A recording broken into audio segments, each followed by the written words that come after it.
అధికారంలో ఉన్నవాడికి ఎక్కువ గట్టిగా అనగలగాలి కదా. కోట్లాది మంది ప్రజలు మీకు ఓట్లేసి మీకు బలాన్ని ఇచ్చారు కదా. మీరంటే లక్షలాది మంది రోడ్ల మీదకి వస్తారు కదా. ఎందుకు ఇంత భయపడాలి మీరు అని అంటున్నాను నేను. ఒక్క మాట అనడానికి ఏ మోడీ కొడతారా తిరుగుతారా? నాకు మా రాష్ట్రానికి ప్రత్యేక హోదా ఇవ్వాలండి, మీరు అలా అనడం న్యాయం కాదండి అంటే కూడా అట్లంటావా ఈడీ వస్తుంది అంటారా మోడీ? అంత భయపడడం ఎందుకండి నాకు అర్థం కాదు. అరవింద్ పర గారి ఆ స్టేట్మెంట్ ఖండించడానికి కూడా భయమా? అరే ఖండించకండి, పోని భాష ఖండించడం పెద్ద పదం. వి ఎక్స్ప్రెస్ అవర్ డిస్ప్లెజర్ అనండి, మా అసంతృప్తిని వ్యక్తం చేస్తున్నాం. అరవింద్ పనగార లాంటి పెద్దలకు ఇది భావ్యం కాదు అనండి. భాష ఇది కూడా అనవా అండి? ఏమనవా? అరే మన రాష్ట్రానికి వచ్చి తెలుగులో గడ్డపైన నిలబడి ఎంత ధైర్యం మాట్లాడటానికి? ఎవరిచ్చారు ఈ ధైర్యం? 16th ఫైనాన్స్ కమిషన్ చైర్మన్కు ఏ ప్రాతిపదిక ఇది అంటున్నాడు చెప్పండి? ఆంధ్రప్రదేశ్ ప్రత్యేక హోదా ఇవ్వకూడదని. ఆర్టికల్ 3(4) చదవమంటే ఒకసారి మీరు గూగుల్లో కొట్టమని. Article 4 of the constitution of India అని ఉంటుంది కదా, సప్లిమెంటల్ ఇన్సిడెంటల్ కాన్సిక్వెన్షియల్ మెజర్ తీసుకోవచ్చని. చదవండి, రాజ్యాంగం చదవమంటే ఒకసారి. అసలు 14th ఫైనాన్స్ కమిషన్ రిపోర్ట్ ముందు పెట్టుకుంటాం Arvind Panagariya. Let him show me where it is there, where is it there. Control పెట్టుకోవాలి, వెతుకుతే ఎక్కడెక్కడ స్పెషల్ కేటగిరీ స్టేటస్ ఉన్నదో దొరుకుతుంది. చదవాల్సిన అవసరం కూడా లేదు, 2 నిమిషాలు వస్తుంది. మీరు ఎవరైనా కావాలంటే ఎక్స్పెరిమెంట్ చేయండి, గూగుల్కి వెళ్ళి 14th finance commission report download చేసుకొని కంట్రోల్ పెట్టి స్పెషల్ కేటగిరీ స్టేటస్ అని వెతకండి. ఎక్కడెక్కడుందో కనబడుతుంది, ఎన్ని చోట్ల ఉందో. ఎక్కడన్నా ఆంధ్రప్రదేశ్కి ఇవ్వకూడదని ఉందో చెప్పండి నాకు. Show me, I will never come to the TV cameras. Open challenge ఇది. ఆంధ్రప్రదేశ్కు ప్రత్యేక హోదా ఇవ్వకూడదు అని కనుక 14th ఫైనాన్స్ కమిషన్ రికమెండేషన్స్లో ఉంటే ఐఎమ్ అగైన్ ఛాలెంజింగ్. నా లైఫ్లో టీవీ కెమెరాల ముందుకున్నాను. కానీ అబద్ధాలు రాజకీయ నాయకులు ఎందుకు చెప్తున్నారు? అబద్ధాలు చెప్పేవాళ్ళు ఎందుకు ఖండించలేకపోతున్నారు? 14th ఫైనాన్స్కి ఇప్పుడు అయిపోయింది ప్లానింగ్.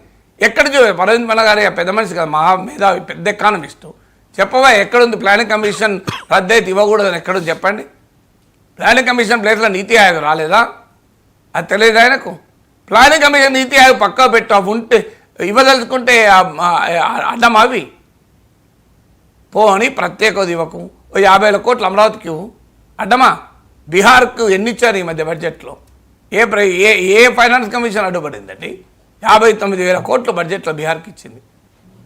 ఎందుకు? బీహార్లో ఎన్నికలు ఉన్నాయి, బీహార్లో రాజకీయాలు ఉన్నాయి.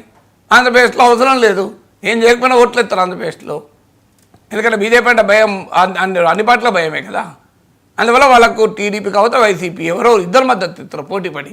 భారతదేశంలో ఏ ఒక్క రాష్ట్రంలో నాకు చూపెట్టండి అధికార ప్రతిపక్ష పార్టీలు ఒకే పార్టీకి అవిశ్వాస తీర్మానం పైన మద్దతు ఇచ్చిన చరిత్ర చూపెట్టండి నాకు. Entire country. మీకు 2024 ఎన్నికలకు ముందు బీజేపీ మోడీ ప్రభుత్వం పైన అవిశ్వాస తీర్మానం పెట్టారు. టీడీపీ వైసీపీ 2 పార్టీలు అవిశ్వాస తీర్మానానికి వ్యతిరేకంగా మోడీ ప్రభుత్వానికి అండగా ఓటేశాయి. దేశం మొత్తం మీద చూపెట్టండి 2 ప్రాంతీయ పార్టీలు ఒకే రకంగా ఓటేసిన, పరస్పరం పోటీ పడుతున్న ప్రాంతీయ పార్టీలు ఒకే రకంగా ఓటేసింది ఎక్కడా కనబడదు ఒక్క ఆంధ్రప్రదేశ్లో మినహా. ఇది అవమానకరం కాదా? మీరు తమిళనాడులో డిఎంకే అవిశ్వాస తీర్మానానికి అనుకూలంగా ఓటేసింది, ఏడీఎంకే వ్యతిరేకంగా ఓటేసింది. మీరు ఎక్కడైనా తీయండి, మీరు 2 పార్టీలు వ్యతిరేకంగా ఓటేసిన సందర్భాలు ఉంటాయి, కానీ 2 పార్టీలు అనుకూలంగా ఓటేసిన సందర్భం ఎక్కడా ఉండదు. మీరు బీహార్ జేడీయూ అవిశ్వాస తీర్మానాన్ని వ్యతిరేకించింది, ఆర్జేడీ అనుకూలంగా ఓటేసింది. మీరు ఎక్కడైనా తీయండి, ఎక్కడా కనబడదు మీకు. Entire country except Andhra Pradesh. మన తెలుగు వాళ్ళ దౌర్భాగ్యం ఇది. మన వాళ్ళు మాత్రం రాష్ట్రానికి ప్రత్యేక హోదా ఇవ్వకపోయినా ఏవి చేయకపోయినా పోటీ పడి ఆ పార్లమెంట్లో సమర్థిస్తూ ఉంటారు. ఈ అరవింద్ పనగారి ధైర్యం